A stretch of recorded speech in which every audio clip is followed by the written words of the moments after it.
Hey Cancer, how's it going? I got some oracle messages for you here. And I saw this one felt pretty intense, honestly.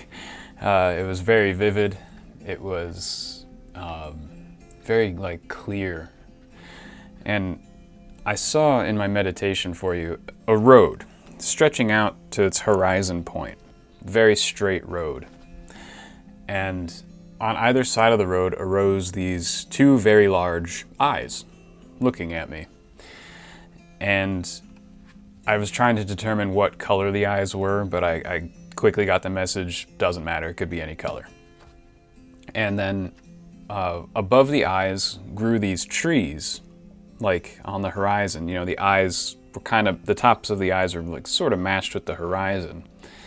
And the trees immediately sort of combusted into flame. And so it was sort of like the eyelashes or the eyebrows of these eyes maybe were these burning trees. And I was just sitting back and watching this, and I saw like this little disc of light, your classic luminous flying saucer, right?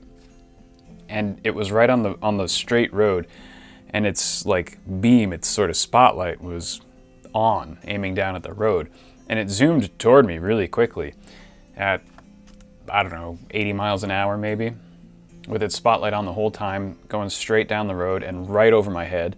And then it looped to the left and went around the right eye, because, you know, it was looking at me, so it was my left, but the right eye. And it just kept going down the road and looping around the right eye, down the road, looping around the right eye. And it also felt like the left eye, on my right, the left eye was like stressed. It had tension and pressure in it. It was like kind of twitching a little. I would imagine it becoming like bloodshot. The right eye felt fine and relaxed.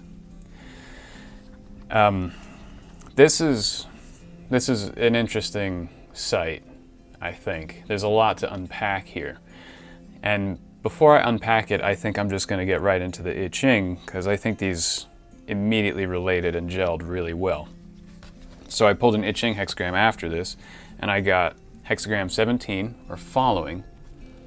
The second line is the changing line, so it changes to joyful, hexagram 58. So maybe 17 and 58 are important numbers for you at this time, or significant in some way. But here, this second line changing is, well, I'm gonna be frank with you. It's not that great to get this hexagram, because it indicates some type of impatience and a hastily made decision based on expedience, or the desire for expedience, convenience, quick results. So essentially what we have here is a yin line at the second place. And because this is the changing line, this basically represents your position here.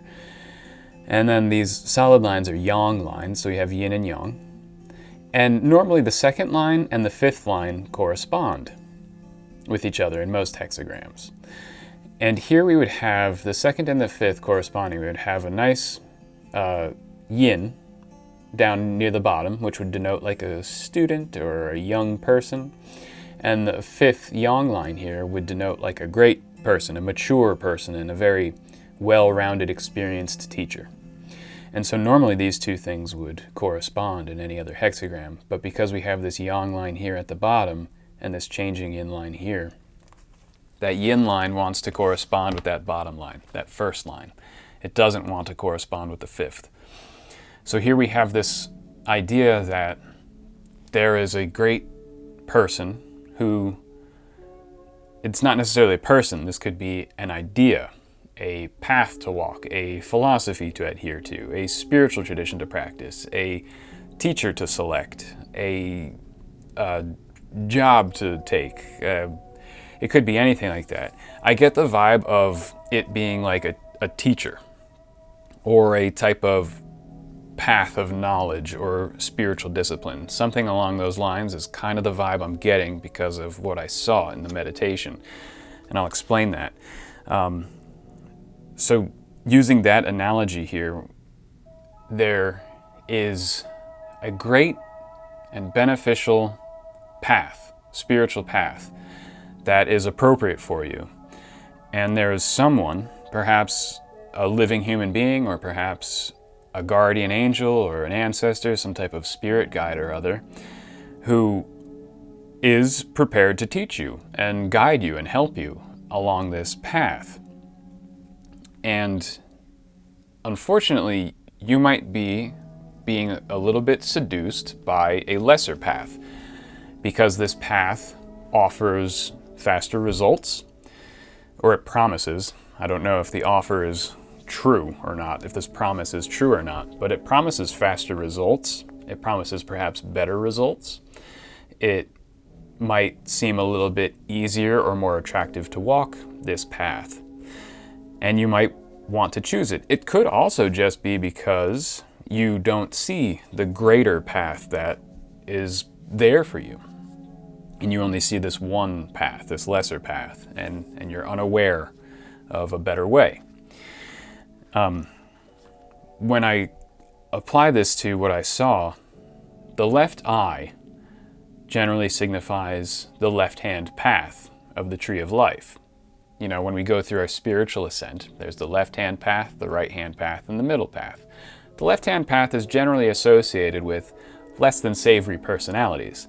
Now, that's not to say the left-hand path is evil, because the left-hand path can be very beneficial. It's like ascetic practices, ascetic yoga. It's very strict magic traditions and stuff like that, like, you know, self-control and all of that.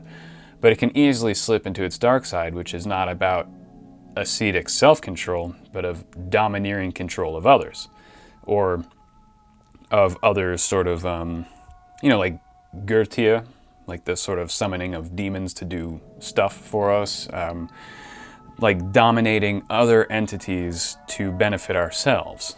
And this is a very seductive path in magical work, in occultism, in spirituality. And sometimes it can show up as a path of light and happiness and splendor and stuff like that. And there are many, there have been many cults, especially in the United States, that look like all love and light and rainbows and horseshoes, especially UFO cults. And really, they're just a charismatic leader trying to gain power over vulnerable people.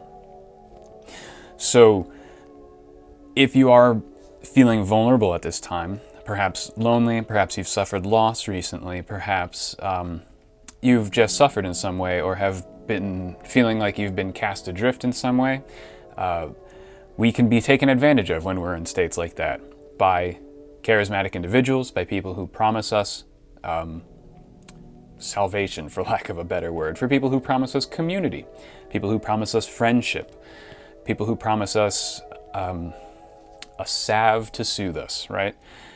And their intentions may be less than savory. And they may appear to be a wise teacher when in fact they're more predator than teacher. And this is an unfortunate reality that we have to deal with, especially in the Western world today, when so many spiritual seekers are in fact cast adrift because our medieval spiritual institutions have more or less failed us at this point, and we seek alternatives. And when we feel like we are on our own and adrift and seeking alternatives, trying to enhance our spiritual connections and things like that, we look for all sorts of things, all sorts of alternative traditions and belief systems and practices and all sorts of stuff. We're very explorative here in the Western world. Well, in the whole world, but particularly in the sort of spiritually desperate state that the West is in. We are looking for quick and easy answers. Well, we're not necessarily looking for quick and easy answers. We're looking for anything, really. And it's easy to be seduced by really anything. I think it was it Pascal who said, like the West, like science has created a God-shaped hole in our hearts, or something to that effect. I can't really remember the quote. But it's this idea that when we don't have a proper spiritual tradition or a practice to enrich our lives and guide our lives in some respect, there's like this emptiness, this vacuum, and it's like a sucking emptiness, and it can suck in the nearest thing, right? You come across a belief system or an idea that seems like it'll fit that God-shaped hole in our heart, and we take it in, and we're like, oh, that's the answer I was looking for there. I can sleep easier at night now that I've got that void in my soul is filled. And it's not a good state of mind to be in when adopting a new discipline or spiritual practice or belief system. We need to really be self-aware enough to know when that void has been created and when it's doing its sucking, and when you have to keep things away from that void, protect that void. Because it's a holy void. It's not necessarily a bad thing. You just have to be very, very careful of what you let in it. And you don't want to be impatient when trying to fill this void. It can really be tough, having this ontological, existential dread about reality itself, not understanding reality, not understanding our place in reality, what it is. Most of us seekers want these sorts of answers. And if we don't have the answers, we at least want to be put on a path that we believe will lead to those answers. And the left-handed path has many pitfalls and seductions, far more than the right-handed path. The left-handed path, there are different personality types, of course, in this world, and we all ascend the tree of life in our own way. Whether we're more oriented toward the right, toward the left, or toward the middle is neither here nor there. You can be a good person and walk the left-handed path. Look at the sadhus of India. They walk the left-handed path more extremely than anybody, and they do so while still being balanced with love and wisdom and compassion and selflessness. Then, of course, we have certain dark brotherhoods, let's call them that walk the left-handed path with far less savory intent, extraordinarily selfish, tyrannical intent. And they're both on the left-handed path, right? And I think if there are some left-handed ideas that you are interested in, that's fine. I'm not against it. But I think I'm getting the vibe that you need to strongly balance it with aspects of the right-handed path. This is aspects of mercy, wisdom, selflessness, grace, devotion. And there are four types of spiritual exploration, roughly. Chthonic, telluric, lunar, and solar. Now we're just going to focus on lunar and solar here. The chthonic and telluric are different topics for a different day. But essentially, the lunar spiritual path is the path of devotion, is considering God something to be worshipped, the way that the moon reflects sunlight. We behave in a lunar way, and we have this love and devotion for God. And we have, maybe we go to church, maybe we have prayer and like talk to deity, right? We sort of externalize in a way, not completely externalize. I think most modern spiritual seekers are a bit deeper than completely externalizing God. But, when we pray and we think and we communicate with God, there is a tentative separation here, so we can talk to and with, right? And then there's the solar path, which is that whole, the dangerous thought, which needs to be modulated, that whole I am God. God is within me, I am me, I created this reality, that whole idea, which of course can easily lead to solipsism and messianic complexes and all the derangements that come along with many, many charismatic individuals who have started their own cults and religions and whatnot. But of course, in a deep sense, it is true in a way. You know, I'm reluctant to say that because people understand that in very different ways. And that's what makes the left-handed path so seductive, is because that solar spiritual impulse is slightly left-leaning. While it is the middle path, because the sun is the very center of the Kabbalah, that way of thinking, intellectualizing that idea, instead of experiencing it as an experiential conscious truth, most of us in today's world just intellectualize things. And the intellect is very firmly on the left-handed path. The sphere of Mercury is on the left-handed path. When we intellectualize things like I am God, and we simply think about these things and contemplate that sort of concept, that quickly leads to delusions, because it's not something you can think about all that much, because the intellect is not transcendent enough to understand that concept of as within, so without, as above, so below. The intellect is a little bit lesser than that concept. The intellect is part of the below of this reality. And so people who walk the left-handed path can be easily seduced by that idea. But there's an easy remedy for it, is by exploring the right-handed path and adopting some practices and traditions from the right-handed path, like bhakti yoga, or the yoga of devotion, prayer, compassionate behavior, mercy, that whole gratitude thing, like I am gratitude, I feel gratitude, those sort of gratitude-based affirmations and ways of thinking and ways of transforming our consciousness are very good methods to balance out any left-handed seductions or misunderstandings.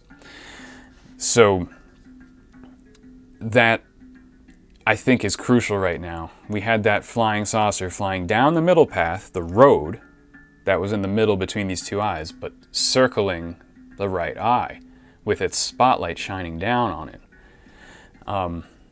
And constantly like revisiting the middle path, going to the right, revisiting the middle, going to the right, while the left eye was kind of just like twitching and pulsing with a lot of stress and tension and pressure. So the left-handed path is not generally walked.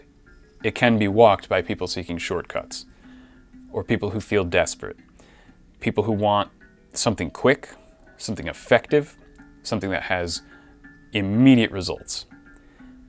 Results-oriented people tend to walk the left-handed path. Now, there's nothing inherently wrong with that. But to avoid the pitfalls and the seductions that can come with that, the mind needs to be balanced and the heart needs to be made less desperate. And we eliminate our desperation, we modulate it, and we fulfill our desperation through the right-handed path.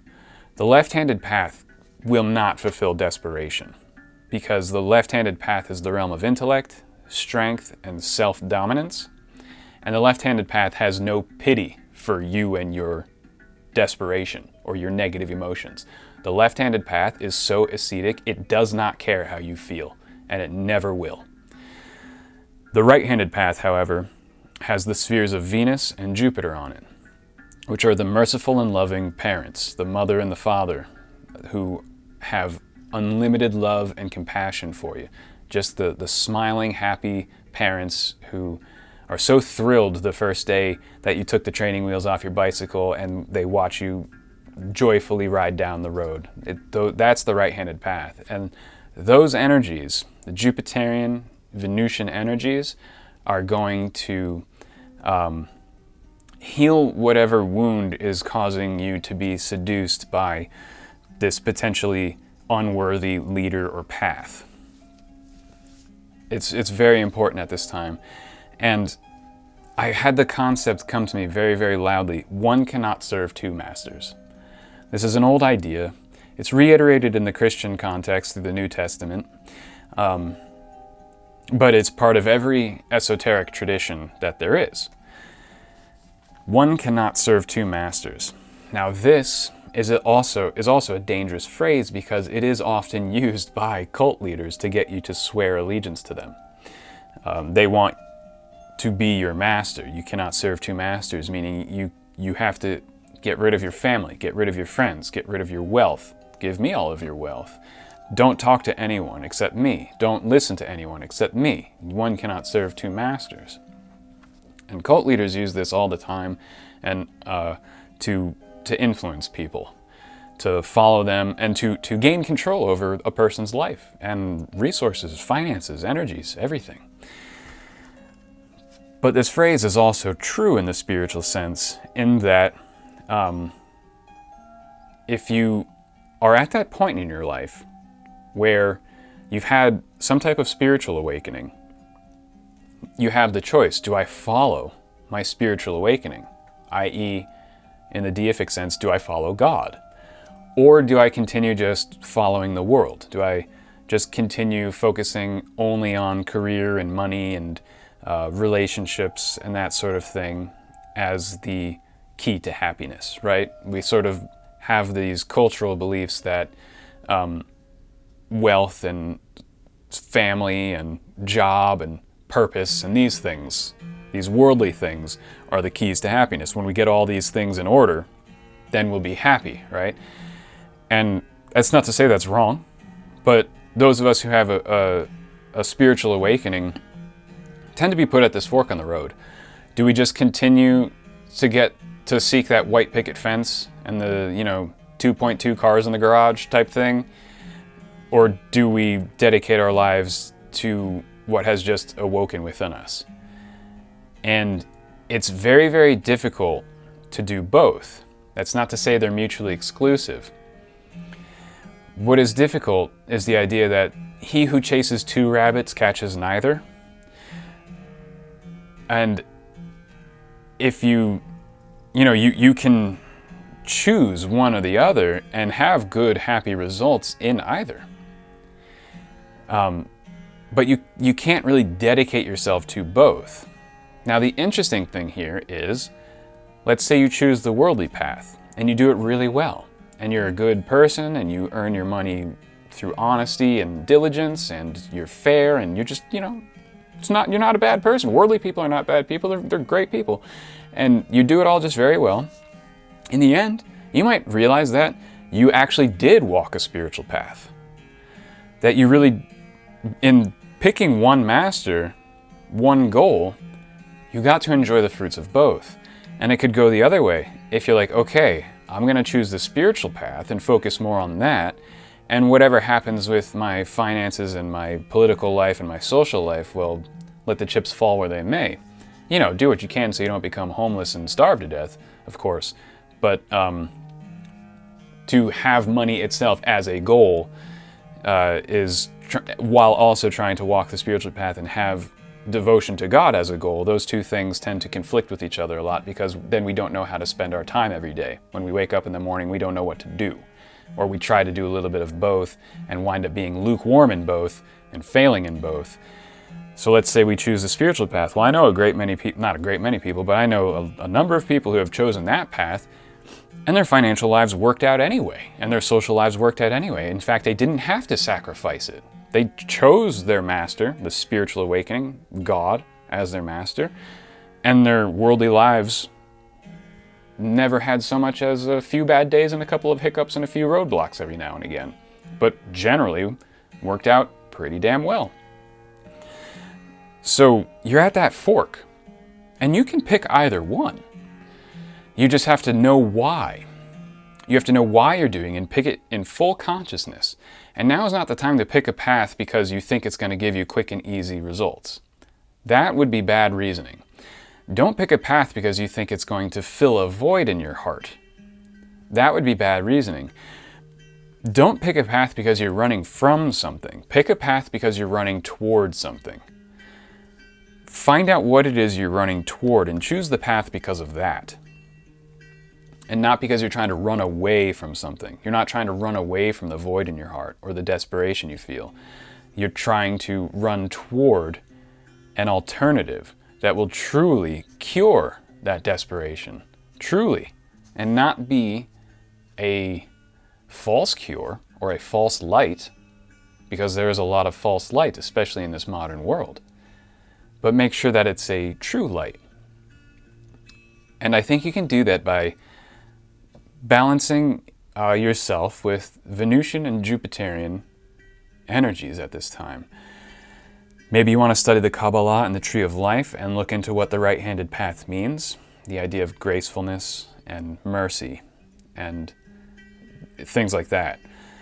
And devotion, bhakti yoga, that sort of stuff can ground you. If we get too much into the jnana yoga, the tantra yoga, the asceticism, the gurtiya, the ceremonial magic, the technical sciences of occultism, these things can very rapidly unground us, even though they have the promise of very interesting and fast results. They can very easily unground us and derail not only our lives and our social sphere, but our minds. And people who get into technical occultism, ritual magic, and ascetic yoga, because they're desperate for answers, they're desperate for knowledge, they're desperate for spiritual awakening, they're desperate to alter their consciousness. They're people who treat spirituality a lot alike the people who treat things like LSD or psilocybin mushrooms, because they just want to alter their consciousness. People think altering states of consciousness is going to give them their answers, and they desperately seek all the different methods in which they can alter their consciousness. And this can lead to delusion. I mean, there are times when altered states of consciousness are very important and healing and helpful in a very therapeutic setting with people who understand these altered states of consciousness and can help you understand them too in a essentially professional therapeutic setting. Sure. But we can be seduced by trying to alter our consciousness in any way possible. And this can just lead to wasted years, let's put it that way. We slip into delusions and belief systems, and then 15 years later we realize, like, well, I just wasted all that time. This all wound up being untrue, fantasy and stuff like that. But with Jupiter and Venus in the right-handed path, topped by the sphere of wisdom, that can all be avoided. So perhaps it's you need to just take a beat, try and understand your own intentions, question your motives, question your conduct, question yourself, prepare to make amends with yourself, prepare to correct your faults, and look into this. I know this is heavy, Cancer. I'm really sorry if this is like super heavy. But let's develop this for you. Let's see what you got to know today. Let's see what we got to focus on for you. I'm going to pull some tarot cards.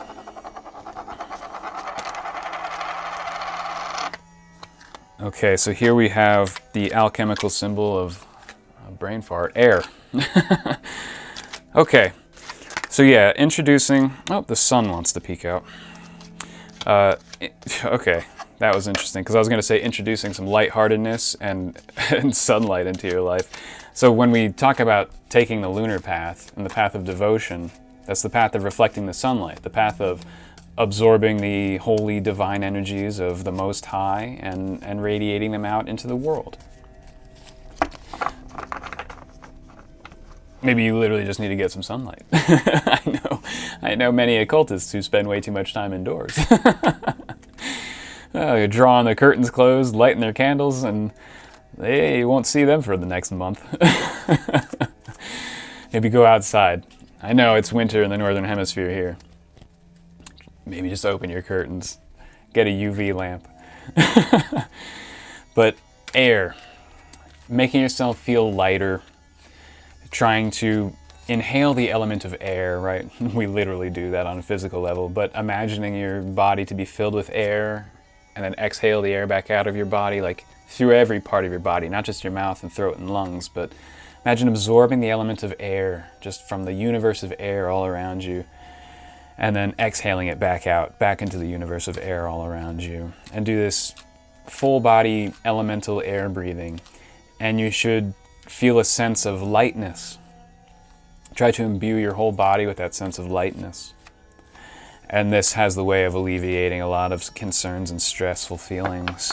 It really does. It's like floating on a cloud, and just that sensation can help alleviate feelings of desperation. You know, the sphere of Jupiter is symbolized by the color blue, and so is the element of air in some occult systems, not in every one, but in some. The element of air is symbolized by the color blue, so I think some of that Uranian, Skyfather, Jupiterian, light-hearted, jovial, generous, abundant lightness is needed. Just floating in the air in the sunlight. Try and imbue yourself with that vibe right now. So let's see. What does Cancer need to know about all this?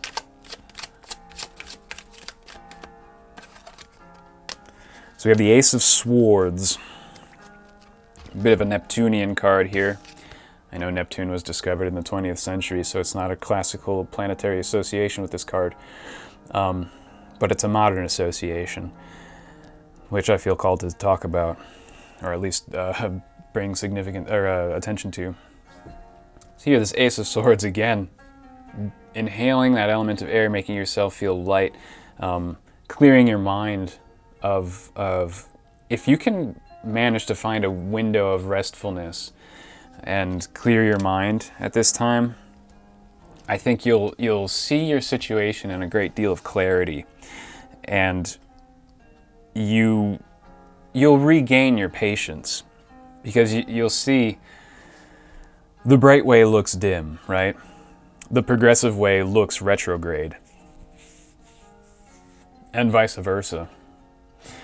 You know, some people want to enter in through the wide door because it's easy to walk through, not realizing that the narrow door, the short door, the door, if we wish to walk through it, we actually need to get down on our hands and knees and crawl through it.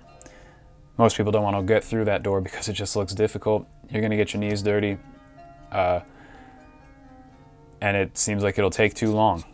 And while the wide door is tall, it looks beautiful, you can see the light on the other side. And it's much easier to walk through that door. But if you walk through the wide door with everybody else, you might find no results whatsoever. And what you thought would be quick and easy results end up being no results at all. And if you took the seemingly hard way, and if you just crawled through that short door, you'd pop out right on the other side. And you would realize that it wasn't going to be this long, drawn-out slog of boring prayer and ritual or whatever, but in fact it has immediate results. Or it might not seem like it has immediate results. It might seem like a long path, but just the choice of going through there earns you the grace of God immediately, and you become immediately protected, spiritually protected and psychologically protected, whether you realize it or not. And it can take us a long time to realize that that's happened to us, but it doesn't change the fact that it had happened. And I think you'll earn that divine protection by taking the narrow path, by taking the right-handed path that seems boring and lame and fruity and just cliche and all that sort of stuff, right? But you'll find it's none of these things. You'll find a right-handed path that's unique to you, and all the fruity, lame stuff about the love and light crap that you see on the internet that might be turning you off about the right-handed path, you can safely ignore all that stuff. And maybe you're right to think it's all lame and stupid, but you'll find that right-handed path that you didn't realize existed, that suits you better, and it will be uniquely yours, and it will be given to you uniquely as a heavenly gift that you will see clearly because you chose it. You know, there's that phrase, God chooses those who choose God, right? And it happens in that order.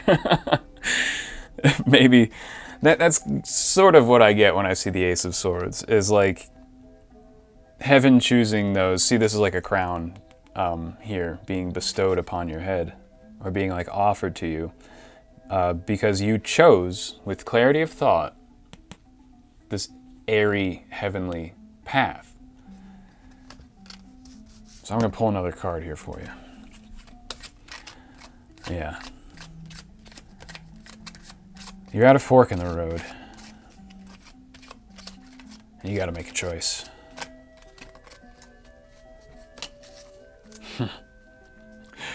This might be a little intense. For my Islamic viewers, this might not be as intense. You might understand this immediately. Submission. That's what I got here. And we got this canoe on a river.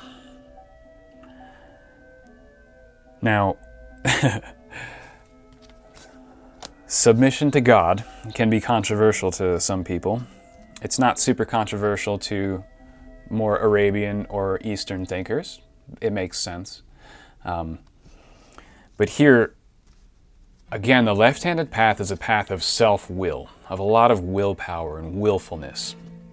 And the right-handed path is a little bit more about subduing your will and setting your own will aside to allow the will of God to animate you and to influence you and to try and understand the will of God and live in harmony with it. Left-handed path is a little bit different, where you want to more or less force the will of God to be in line with your will. It's kind of the opposite of the right-handed path. Right-handed path is trying to get your will in line with God's will. And this is that concept of submission. The right-handed path is a path of submission in the definition of the term submission. Now, this doesn't mean submission to a tyrant. This doesn't mean doing what other people tell you to do. This doesn't mean giving up your hopes and dreams or anything like that. What it means, essentially, is going with the flow and trusting that God has your best interests at heart. Because why wouldn't the Most High Divine Majesty have your best interests at heart? It's a safe bet that you can set aside your own will, at least for a time, so that it can be modulated and corrected, course corrected, right? We have a canoe here, to allow your will to be course corrected by the divine. See, this is an empty canoe. It's not really empty, though. God fills that empty space. The correct divine energies fill that empty space that can course correct. Instead of trying to fill that empty space with our own ideas and our own will from our own small human perspective, which is what a lot of people who begin the left-handed path try to do, we allow that void to be filled by the Most High Divine energy. And we can protect that void so that it doesn't get filled by a deceiver or a trickster, so that we know in fact it is the Most High Divine energy and not someone or something pretending to be the Most High Divine energy, by declaring that that's what we want, and we will do what's necessary to do it. We'll crawl on our hands and knees and go through the small door. We have to find some way in our life to prove to the Most High Divine that that's what we're prepared for. And we do it with sincerity and clarity of thought. And like I said a minute ago, we gain the protection, whether we know it or not. So I'm going to pull a token for you, Cancer. One last thing to round out this reading.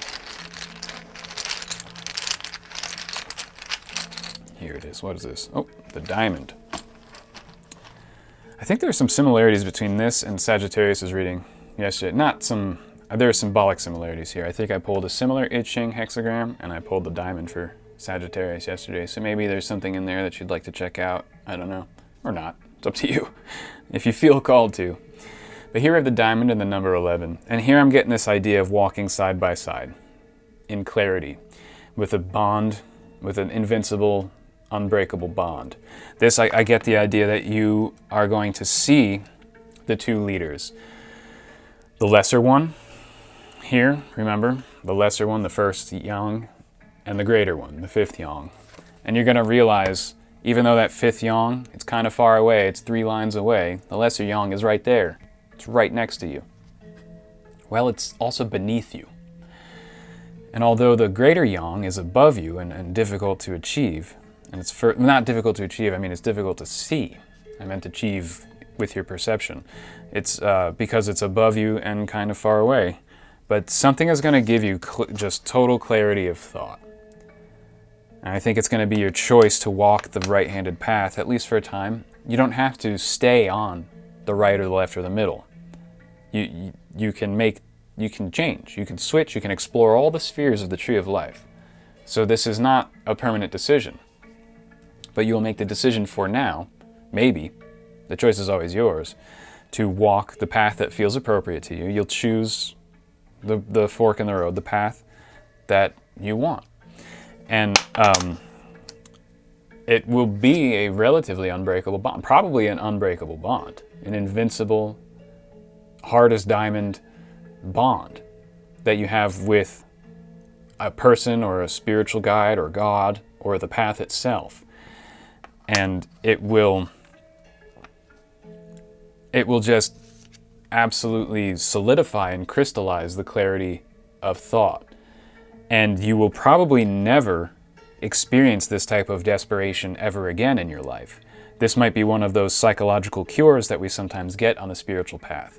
It's not a temporary treatment, which a lot of spiritual disciplines can give us. A lot of spiritual disciplines and practices are only good for the length of time that we use them. They are like treatments, or it's like eating, you know. You eat, but then eventually your stomach gets empty again, then you have to eat more, then your stomach gets empty. A lot of practices are like that, especially in the West with like Hatha yoga. You go to a Hatha yoga class once a week, but you have to go every week, which is great. It's fine to do these things. And you know, I do them all the time. I do them almost every single day. It's part of life, like eating. But every once in a while, we get a graceful, merciful a cure for something that brings us to a new level, builds our foundation even stronger than it was, permanently cures cracks in our foundations, and allows us to take a step higher on our path in our lives. And this path that you choose for yourself now, and it's your choice, I can't choose it for you, and I dare not tell you which to pick. I believe you will make the right choice, left or right, based on what is right for you, and it will offer the cure if you make this choice in a totally self-aware, self-honest, and sincere state of mind. You will find that this sort of problem will no longer crop up in your life. Sometimes we get that type of mercy, that sort of Jupiterian gift from the Most High that says, you know what? Enough of this problem forever. And it's up to you and how you tackle this and what you choose. It's based on the choice you make and the state of being you are in the moment you make that choice. So Cancer, I think I'm going to leave it there for you today. I think that's all the Oracle and I have. So thank you so much for hanging out. I know this was an intense one, right? I always appreciate you stopping by. If this resonated with you, that's incredible. I hope it wasn't too frightening or anything. Understand you always have a choice. And the tarot can be quite dramatic. These things could be on a lesser degree, right?